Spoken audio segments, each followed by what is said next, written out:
عام مسلمان ہو یا عالم ہو، کبھی اپنے آپ کو بہت بڑا علم والا نہ سمجھے.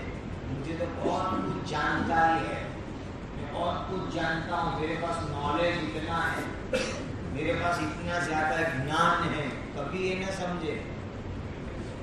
موسیٰ علیہ السلام کہنے گئے، صحیح بات کہنے گئے، لیکن اللہ تعالیٰ نے فرمایا موسیٰ ہمارا ایک بندہ ہے خضر نام کا، اس کے پاس ایک علم ہے جو تمہارے پاس نہیں ہے.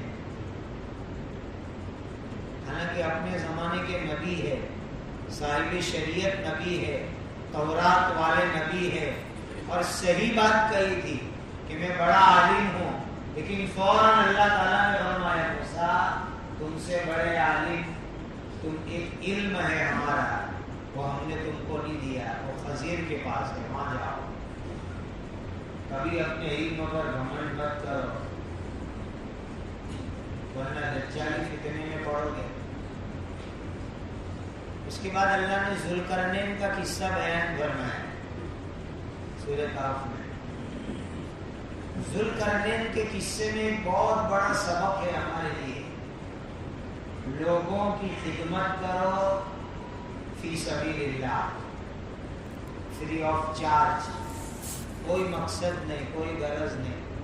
خدمت کرو، سیوا کے کام کرو، بہت اچھا ہے یہ کام. آج کے حالات میں یہ کام بہت ضروری. ریلیف کے کام، خدمت کے کام، سیوا کے کام، جنت میں جانے کا شارٹ کٹ راستہ، جنت میں جانے کا مختصر راستہ، جنت میں جانے کا آسان راستہ وہ مخلوق کی خدمت کا راستہ ہے. لیکن اللہ واسطے کرو، کوئی غرض نہیں، ناٹ کی بھی غرض نہیں، واٹ کی بھی غرض نہیں، اللہ واسطے کرو خدمت کے کام. اس ذوالقرنین کو لوگوں نے کہا کہ حضرت ہم آپ کو کچھ پیسے دے رہے، ان یاجوج و ماجوج مفسدون فی الارض فهل نجعل لك خرجا على ان تجعل بیننا وبینہم سدا. حضرت ہم ٹیکس دیتے ہیں، ٹیکس. آپ دیوار بنانے کا کام کر دو، ہم آپ کو پیسے دیتے ہیں، آپ دیوار بنانے کی خدمت کر دو. تو کیا فرمایا؟ نہیں بھائی، مجھے تمہارا ٹیکس نہیں چاہیے، تمہارے پیسے نہیں چاہیے. قال ما مكنني فيه ربي خير، میرے رب نے، میرے اللہ نے جو دیا ہے بہت بہتر دیا ہے، مجھے تمہارے مال کی کوئی ضرورت نہیں. میں دیوار بنا دوں گا، فری میں بنا دوں گا، اپنے پیسے سے بنا دوں گا. خدمت کے کام کرو، لوگوں کی سیوا کے کام کرو، لیکن خدمت کیسے کرنے کی؟ لوگوں سے کوئی غرض نہیں، کوئی مطلب نہیں. انما نطعمکم لوجہ اللہ لا نريد منکم جزاء ولا شکورا. اللہ کو راضی کرنے کے لیے، کوئی بدلہ نہیں لینے کا، بلکہ کوئی ہمارا شکریہ ادا کرے، تھینک یو کہے، آبھار ویکت کرے، اس کا بھی انتظار مت کرو. اللہ کو راضی کرنے کے لیے سیوا اور خدمت کے کام کرو. یہ ذوالقرنین کے قصے سے آپ کو سبق ملا. اور آخری آیت میں تو کتنا زبردست سبق ہے. آخری آیت بہت بڑا سبق. آپ بھی چاہتے ہیں، میں بھی چاہتا ہوں کہ اللہ کا دیدار ہو جائے. چاہتے ہو؟ اللہ کا دیدار ہو جائے، اللہ کی زیارت ہو جائے، اس مالک الملک کو، اس کے پاکیزہ نور کی زیارت ہم کو نصیب ہو جائے. سبحان اللہ. ہر ایک مومن چاہتا ہے. ہم اللہ سے دعا کرتے ہیں کہ اللہ آپ آخرت کے اندر اپنی زیارت اور دیدار سے ہمیں مالا مال فرمائیں. مالک ہمارا پیدا کرنے والے اللہ، ان کی زیارت، ان کا دیدار نصیب ہو جائے، اس سے بڑی کیا نعمت ہو سکتی ہے؟ سب سے بڑی نعمت. حدیث میں آتا ہے کہ جنتی لوگ جنت میں چلے جائیں گے، حور ہے، بنگلے ہیں، کھانا پینا ہے، پھر ایک دن اللہ تعالیٰ پوچھیں گے کچھ کمی کرنے کچھ نہیں، کچھ اور چاہیے کچھ نہیں چاہیے، کب میں کیسی نعمت دوں گا کہ اس نعمت کے سامنے جنت کی ساری نعمتیں معمولی نظر آئے گی ان کو، اور وہ نعمت ہوگی اللہ اپنی خوشی اور اپنا دیدار کرائیں گے، خوشی دیں گے، میرے بندوں میں تم سے خوش ہوں اور میرا دیدار کرو، اللہ دیدار کرائیں گے، زیارت کرائیں گے اپنی، سبحان اللہ۔ اور جنت الفردوس مانگو اللہ سے، کہ اللہ جنت الفردوس دے دو، کیوں؟ اس لیے کہ جنت الفردوس کی جو چھت ہے یہ اللہ کا عرش ہے، جنت الفردوس کے رہنے والے جب چاہیں گے اللہ کی زیارت کریں گے۔ اللہ مجھے اور آپ کو اس جنت میں جگہ عطا فرمائے تاکہ اس مالک کا دیدار ہو، زیارت ہو۔ تو مالک کا دیدار کرنا ہے، پیدا کرنے والے کی زیارت کرنی ہے۔ وہ موسیٰ علیہ السلام کو بات سن کے لالچ آ گئے، اللہ کی بات سنی موسیٰ علیہ السلام دور پہاڑ کے اوپر، وَمَا تِلْكَ بِيَمِينِكَ يَا مُوسَىٰ قَالَ هِيَ عَصَايَ أَتَوَكَّأُ عَلَيْهَا وَأَهُشُّ بِهَا عَلَىٰ غَنَمِي۔ اللہ کی بات سنی تو بہت مزہ آیا موسیٰ علیہ السلام کو، بہت مزہ آیا، بہت مزہ آیا۔ تو کیا کہنے لگے، اللہ آپ کی بات اتنی پیاری تو آپ کتنے پیارے ہوں گے، ذرا زیارت کراؤ نا، ذرا دیدار کراؤ نا، آپ کتنے پیارے ہوں گے، بات اتنی میٹھی، آپ کتنے اچھے ہوں گے، ذرا دیدار کراؤ۔ تو کیا جواب ملا، قال لن ترانی ولكن انظر الى الجبل فإن استقر مكانه فسوف ترانی۔ دنیا میں رہتے ہوئے ان گندی آنکھوں سے ابھی زیارت نہیں ہوگی، آخرت میں آؤ گے نا وہاں زیارت ہوگی، وہاں اللہ کا دیدار ہوگا۔ اللہ مجھے آپ کو اپنی زیارت کی دولت سے مالا مال فرما۔ سبحان اللہ۔ خدا کی زیارت کرنا چاہتے ہو،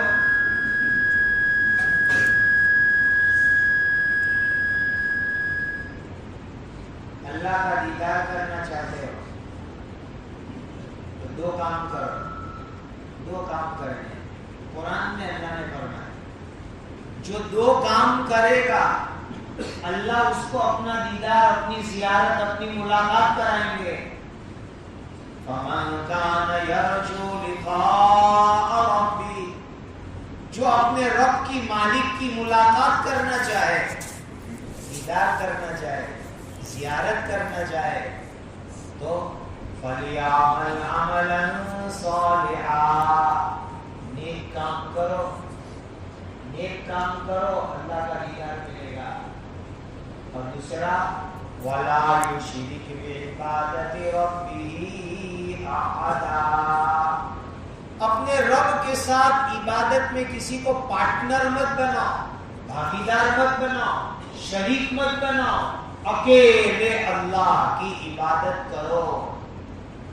جو نیک کام کرے گا، شرک نہیں کرے گا، اللہ اس کو اپنا دیدار، اپنی زیارت کی دولت سے مالا مال کریں گے۔ دینی بھائیوں، ہم کو چونکہ بزنس میں، کاروبار میں پارٹنرشپ کی عادت پڑ گئی ہے، تو عبادت میں بھی پارٹنرشپ آتی ہے، عبادت میں بھی بھاگیداری آتی ہے۔ اور وہ بھاگیداری جس کو شرک خفی کہتے ہیں، نبی کریم صلی اللہ علیہ وسلم نے فرمایا مجھے تمہارے بارے میں شرک خفی کا بہت بڑا ڈر ہے۔ ہم کیسے بھاگیداری کریں گے؟ مسلمان بھی کرتا ہے بھاگیداری، نماز پڑھی، صدقہ کیا، خیرات کی، تو اللہ کے ساتھ ساتھ دوسروں کو بھی دکھلانے کی نیت رکھتا ہے، لوگ دیکھے، لوگوں میں میرا نام ہوئے، لوگوں میں میری شہرت ہوئے، لوگوں میں میری پبلسٹی ہوئے، لوگوں میں میرا چرچا ہوئے، لوگوں میں میرا نام چمکے، لوگوں میں میرا نام بڑا ہو جائے، یہ بھی ایک طرح کی پارٹنرشپ ہے اور اللہ کو پسند نہیں ہے۔ خدا کو پسند نہیں، میرے لیے عبادت کرو اللہ فرماتے ہیں، پارٹنرشپ نہیں، میرے لیے عبادت کرو صرف اللہ کے لیے، کسی کو دکھلانا نہیں، کسی کے لیے دکھلاوا نہیں، شہرت نہیں، پبلسٹی نہیں، اللہ کے لیے عبادت کرو۔ اور یہ دکھلاوے کی بیماری ہے، پبلسٹی بہت ڈینجر ہے، بہت خطرناک۔ کیڑی سمجھتے ہو، گجراتی میں کیڑی کہتے ہیں، اردو میں چینٹی کہتے ہیں، وہ کیسے چلتی ہے؟ اس طرح یہ ریاکاری اور دکھلاوا چلتا ہے، آہستہ آہستہ، پتہ بھی نہیں چلتا ہے۔ چینٹی چلتی ہے تو پتہ چلتا ہے؟ نہیں چلتا ہے، وہ تو نظر پڑی، او شکل میں چینٹیاں آ گئے تو پتہ چلتا ہے، ورنہ آواز بھی نہیں آتی۔ اخلاص کی مٹھاس میں شرک کی چونٹیاں آتی ہے، دکھلاوے کی چونٹیاں آتی ہے، پتہ بھی نہیں چلتا، اور ہماری اخلاص کو برباد کر کے رکھ دیتی ہے۔ کبھی کالی آتی، کبھی لال آتی ہے، کبھی چھوٹا دکھلاوا، کبھی بڑا دکھلاوا، اسی لیے اس سے بچو۔ دکھلاوا نہیں، اللہ کے لیے کرنا۔ فَمَنْ كَانَ يَرْجُو لِقَاءَ رَبِّهِ فَلْيَعْمَلْ عَمَلًا صَالِحًا وَلَا يُشْرِكْ بِعِبَادَةِ رَبِّهِ أَحَدًا۔ اسی اللہ کے لیے عبادت، اسی کے لیے صدقہ، اسی کے لیے خیرات، اسی کے لیے نیک کام، کسی کو دکھلانا نہیں، اپنا نام مشہور نہیں کرنا، پبلسٹی نہیں کرنا، اللہ راضی ہو جائے اس کے لیے نیک کام کرنا۔ میں آپ کو ایک دعا بتاتا ہوں، پڑھو گے دعا؟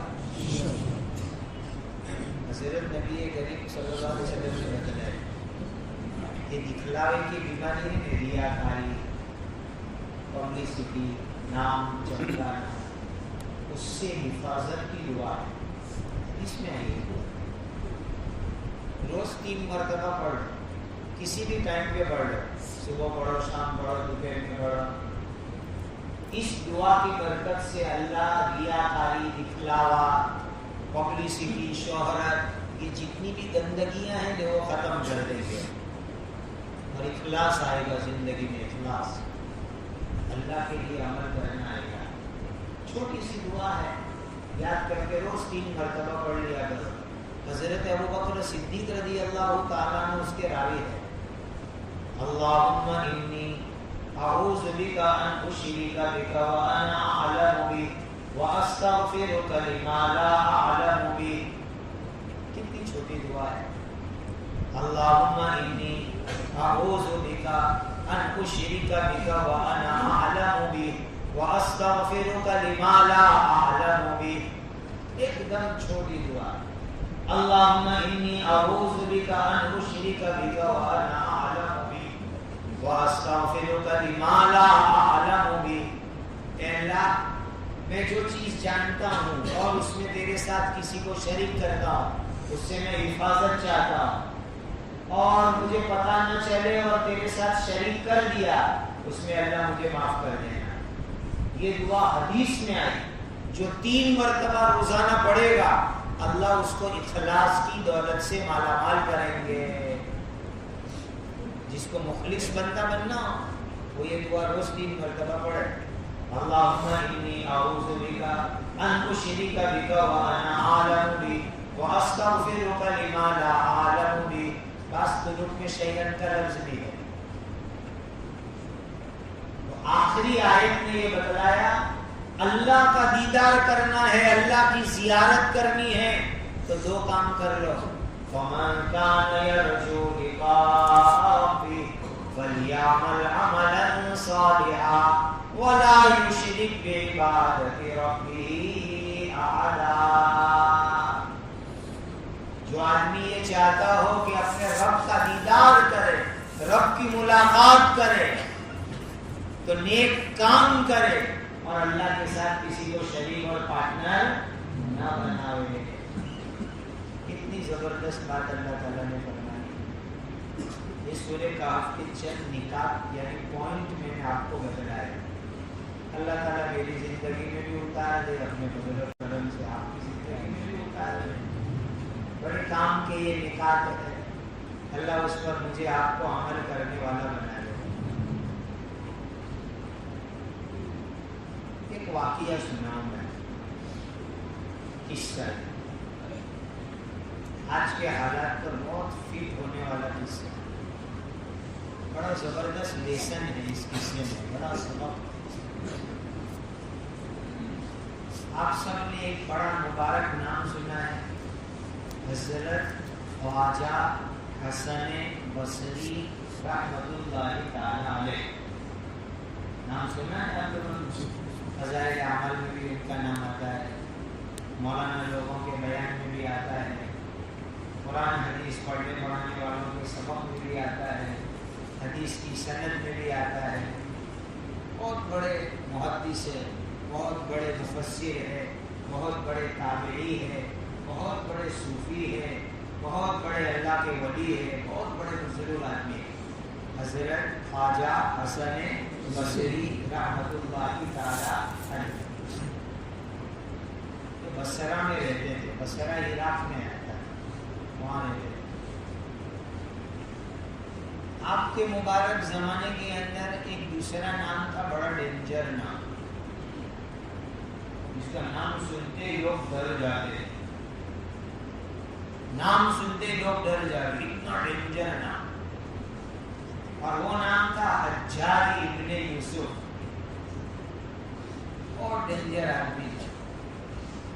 ہر زمانے میں کچھ ایسے لوگ ہوتے ہیں کہ جن کے نام سے لوگ ڈرتے ہیں، اللہ ہمیں کبھی ایسا نہ بنائے۔ تو حجاج ابن یوسف بڑا ظالم، خطرناک، اس کا نام سنتے ہی لوگ ڈرتے تھے، کانپ جاتے تھے۔ اس نے صحابہ کو شہید کیا۔ اب اندازہ لگا وہ جو آدمی صحابہ کو قتل کرے اس سے بڑا ڈینجر آدمی کون ہو؟ تابعین کو شہید کیا، بڑے بڑے اس نے خطرناک کارنامے انجام دیے۔ حجاج ابن یوسف خطرناک نام ہے، بڑا ظالم ہے۔ ایک مرتبہ ایسا ہوا کہ بصرہ میں ایک خبر آئی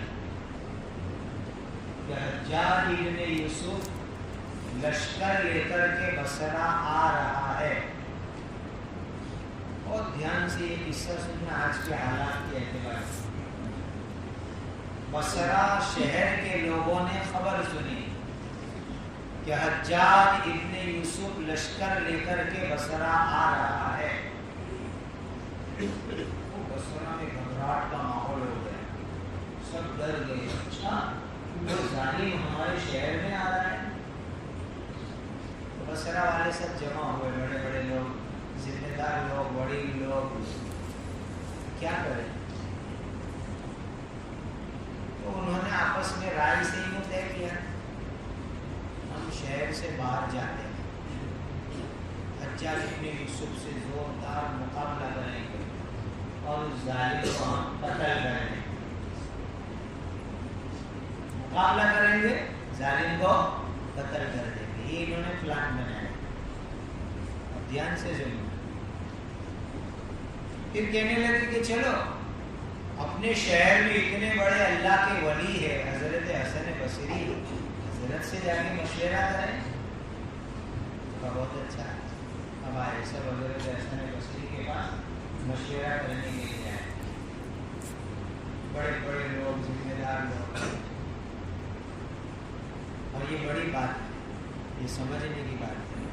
مشکلات اور تکلیف اور مصیبت میں اللہ کے نیک بندوں کے پاس جاؤ، ان سے مشورہ کرو، ان سے رائے لو، یہ بہت بڑی بات ہے اللہ والوں کے پاس جانا۔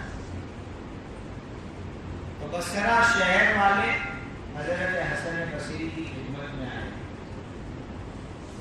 کہا حضرت حجاج ابن یوسف آ رہا ہے، ظالم آ رہا ہے ہمارے شہر میں، اور ہم نے یہ پلان بنایا ہے کہ سب شہر سے باہر جائیں گے، مقابلہ کر کے اس کو مار ڈالیں گے۔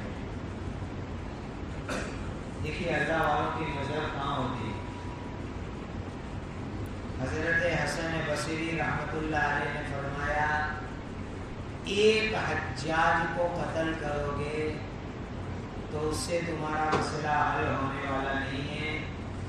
حجاج سے بھی زیادہ برے خطرناک دوسرے بہت سارے ظالم ہیں، ایک کو قتل کرو گے تو کوئی دوسرا ظالم آئے گا، اس سے بڑا ظالم آئے گا، اس سے خطرناک ظالم آئے گا۔ اللہ کے خزانے میں تو ایک سے ایک ہے۔ وَمَا يَعْلَمُ جُنُودَ رَبِّكَ إِلَّا هُوَ، اللہ کا لشکر اللہ ہی جانتے ہیں۔ تو ایک ظالم کو قتل کرو گے تو تمہارا مسئلہ حل نہیں ہوگا، کوئی دوسرا ظالم آئے گا، دوسرا گیا تو تیسرا آئے گا۔ قتل کرنے سے کوئی مسئلہ تمہارا حل نہیں ہوگا۔ تو حضرت آپ بتاؤ ہم کیا کریں؟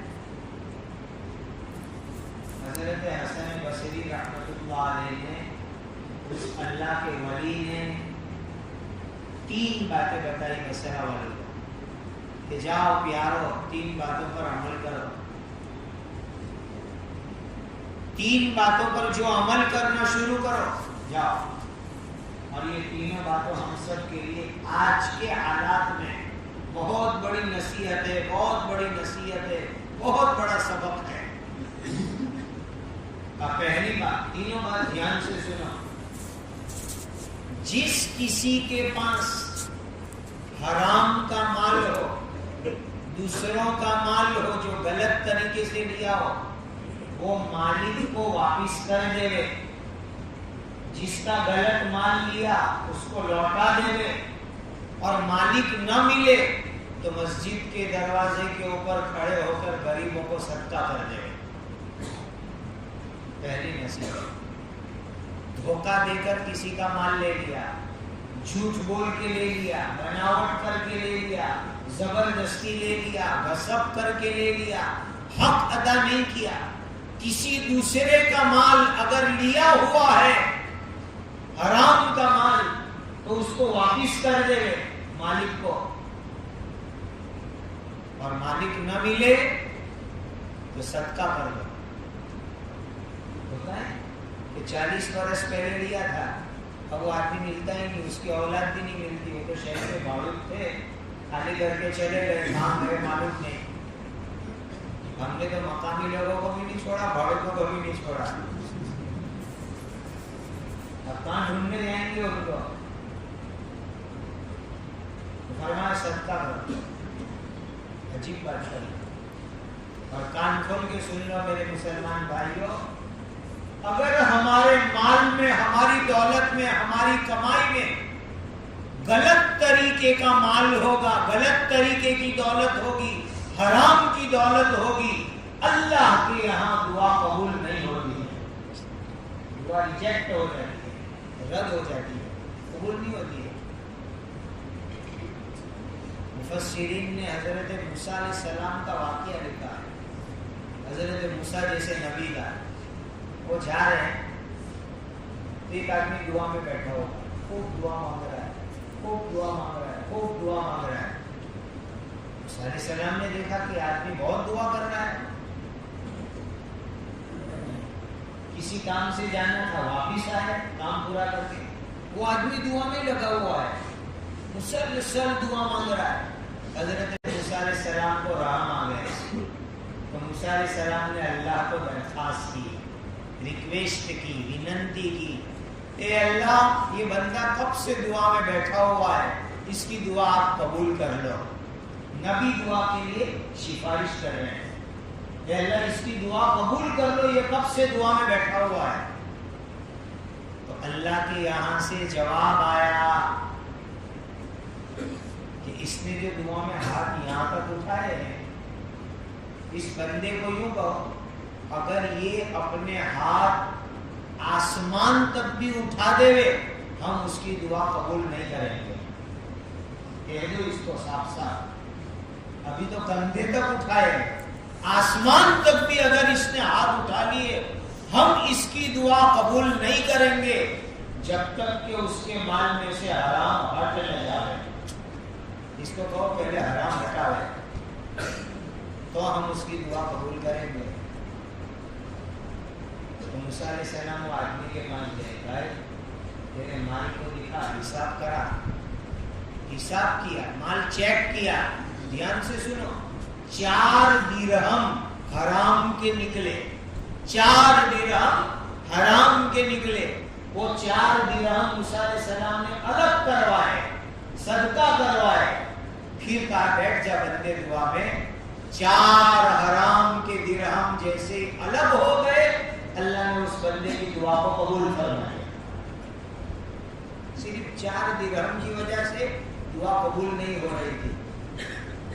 آج تو ہم لوگوں کی بڑی بڑی پراپرٹیاں ہڑپ کر جاتے ہیں, زمین, دکان, مکان, لاکھوں کروڑوں میں گپلے کریں گے, دھوکہ دیں گے. چھوٹا چھوٹا, بڑا بڑا, چھوٹا چھوٹا گپلا کرے, بڑا بڑا گپلا کرے. 4 درہم حرام کے دعا رد ہو رہی ہے, قبول نہیں ہو رہی ہے, اور 4 حرام کے درہم نکل گئے. اللہ نے اسی وقت دعا قبول فرما لی. بھائیو آج جمعہ کی رات ہے, کل جمعہ کا مبارک دن ہے. مسجد میں بیٹھ کے مجھے ایک وعدہ کرو اللہ کے سامنے کہ آج رات سے سوچنا شروع کریں گے کہ زندگی میں کسی کا غلط مال اگر لیا ہے, سوچ سوچ کے, وچار کر کے, یاد کر کے اس کو نوٹ کرو اور 1-1 روپیہ لوگوں کا لوٹاؤ. کہو انشاءاللہ معاملہ صاف کریں گے. یاد کرو, میموری پاور کو ایکٹیو کرو. اگر دماغ میں یاد شکتی اگر ڈاؤن ہو گئی ہو تو بیٹری ریچارج کرتے ہیں, موبائل چارج کرتے ہیں, دماغ کو ریچارج کرو. یاد کرو کس کا باقی ہے, 20 سال پہلے کا, 25 سال پہلے کا, 40 سال پہلے کا. اور جس کا بھی جو مال غلط طریقے سے لیا ہو اس کو واپس کرو, اس کو لوٹاؤ. ہماری دعائیں انشاءاللہ اللہ کی یہاں قبول ہوگی, قبول ہوگی. صاف اعلان کر دیا مالک الملک نے, یا ایھا الذین آمنوا لا تاکلوا اموالکم بینکم بالباطل. ناحق طریقے سے مال مت کھاؤ. لا تاکلوا اموالکم بینکم بالباطل. غلط طریقے سے, دھوکے سے, جھوٹ بول کر, بناوٹ کر کے کسی کا مال مت کھاؤ. حلال کا تھوڑا ہوئے وہ بہت اچھا ہے حرام کے بہت بڑے مال کے مقابلے میں. یہ پہلی نصیحت تھی حضرت حسن بصری رحمۃ اللہ علیہ نے کہ جس کسی کے پاس حرام کا مال ہو, دوسروں کا مال ہو, وہ الگ کر دے, مالک کو دے دے. مالک نہیں ہے صدقہ کر دے. آج تو ہم کو معلوم ہے, سب کو معلوم ہے, اس کے دینے کے تو دکھے گا کہ راستہ بدل لے گے, راستہ بدل لے گے. وہ آ رہا ہے, ابھی مانگے گا, فون آئے گا, کس کا نمبر ہے, ارے یہ تو ابرانے والے کا نمبر ہے. تو فون بھی نہیں اٹھائیں گے, ریسیو بھی نہیں کریں گے. اور بعض لوگ تو اندر ایسے ایسے چکر چلواتے کہ وہ بیچارہ فون کرے تو ہمیشہ یوں جا رہے, ویست ہے, ویست ہے, ویست ہے, نیٹ ورک کے باہر ہے, نیٹ ورک کے باہر ہے. ارے وہ تو قرض کے نیٹ میں پھنسا ہوا ہے, باہر نہیں ہے. کیسی کیسی دھوکے بازی شیطان نے ہم کو سکھائی. ادا کرو لوگوں کے حق, ادا کرو, حق ادا کرو, حق ادا کرو. کسی کا کوئی ذمہ باقی مت رکھو. اللہ میرے اور آپ کے پیارے آقا حضرت محمد مصطفیٰ صلی اللہ علیہ وسلم زندگی کا آخری وقت, حضور کا آخری وقت, بے ہوش, بہت بے ہوشی آتی تھی, بیماری, سر درد ہو رہا تھا. بے ہوش ہو جاتے تھے، اتنا سر میں دکھاوا ہوتا تھا، درد شقی کا یہ آدھا سر دکھتا تھا حضور کو، بہت دکھتا تھا، بے ہوش ہو جاتے تھے.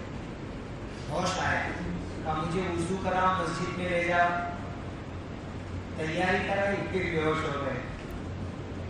پھر ہوش آیا، مجھے مسجد میں لے جاؤ، تیاری کرائی، پھر بے ہوش ہو گئے. 2-3 مرتبہ. یہ امام الانبیاء کی بات کر رہا ہوں، حضرت محمد مصطفیٰ صلی اللہ علیہ وسلم.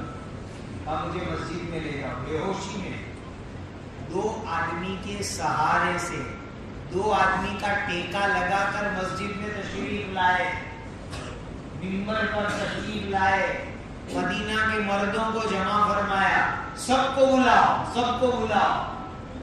منبر پر بیٹھ کر کے میرے آقا اعلان فرما رہے ہیں، کسی کا کوئی حق باقی ہو تو مجھ سے وصول کر لو، کسی کا کوئی حق باقی ہو مجھ سے وصول کر لو. دنیا میں وصول کر لینا آسان ہے، آخرت کا معاملہ بڑا مشکل ہے. آپ میں سے کسی کے دل میں بھی یہ شک آ سکتا ہے کہ حضرت نبی پاک صلی اللہ علیہ وسلم نے کسی کا حق دبایا ہوگا؟ ایک رائی کے دانے کے برابر شک نہیں آ سکتا. وہ حق ادا کرنے والے نبی، جانوروں کا حق ادا کرنے والے، غریبوں کا حق ادا کرنے والے، غلاموں کا حق ادا کرنے والے. لیکن احتیاط دیکھو، زندگی کے آخری دنوں میں بے ہوش، کمزوری، اس کے باوجود منبر پر آئے اور اعلان کیا جس کا کوئی حق باقی ہو آ کے مجھ سے وصول کر لے. ایک آدمی کھڑا، حضرت 3 درہم لینے کے باقی ہے. کیا فرمایا؟ میں آرگیومنٹ نہیں کرتا، دلیل بازی نہیں کرتا، دے دینے 3 درہم دینے ہی کیوں، صرف پوچھنا چاہتا ہوں کون سے باقی ہے، صرف جاننا ہے مجھے کون سے باقی ہے تیرے 3 درہم. تو اس نے کیا تھا، ایک مرتبہ کوئی آدمی سوال کرنے آیا تھا، آپ کے پاس دینے کے لیے کچھ نہیں تھا، تو آپ نے مجھے کہا تھا اس کو دے دو، وہ 3 درہم کی اگرانی باقی ہے. اپنے لیے نہیں، صدقہ. کوئی مانگنے آیا تھا، سائل آیا تھا، سوالی آیا تھا، آپ کے پاس کچھ نہیں تھا، تو آپ نے مجھے فرمایا تھا کہ دے دو، میں نے 3 درہم دیے تھے، وہ لینے کے باقی ہے. اس نے فوراً خوشی دکھا دی. اپنے بھی تو ذرا ایسا کریں. سوشل میڈیا کا زمانہ ہے، جات کی چیزیں تم لوگ پھیلاتے ہو، تو کبھی ایک ایسا بھی تو لیٹر باہر پاڑو کہ میرا نام یہ، میرا ایڈریس یہ، میرا فون نمبر یہ، میں ڈکلیئر کرتا ہوں.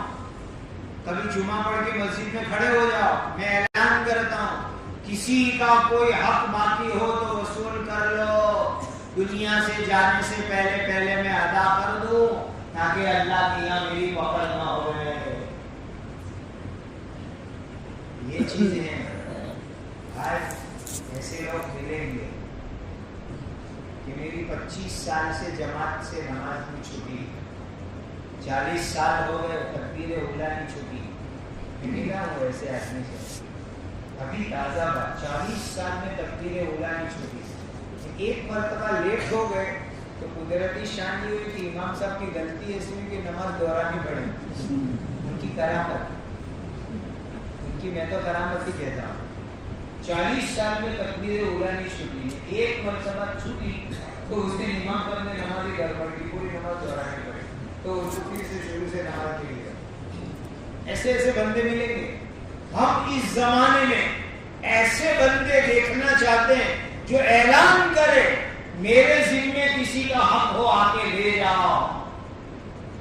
کسی کا بھی حق ہو، بہن کا باقی ہو، ماں کا باقی ہو، بھائی کا باقی ہو، میراث کا باقی ہو، پارٹنر کا باقی ہو، کاروبار کا باقی ہو، لے جاؤ، دنیا میں دے دوں گا. آخرت کا معاملہ بڑا سنگین اور بڑا خطرناک ہے. کل سے سوچو گے، لسٹ بناؤ گے، ادا کرو گے، موت سے پہلے معاملہ کلیئر کرو گے.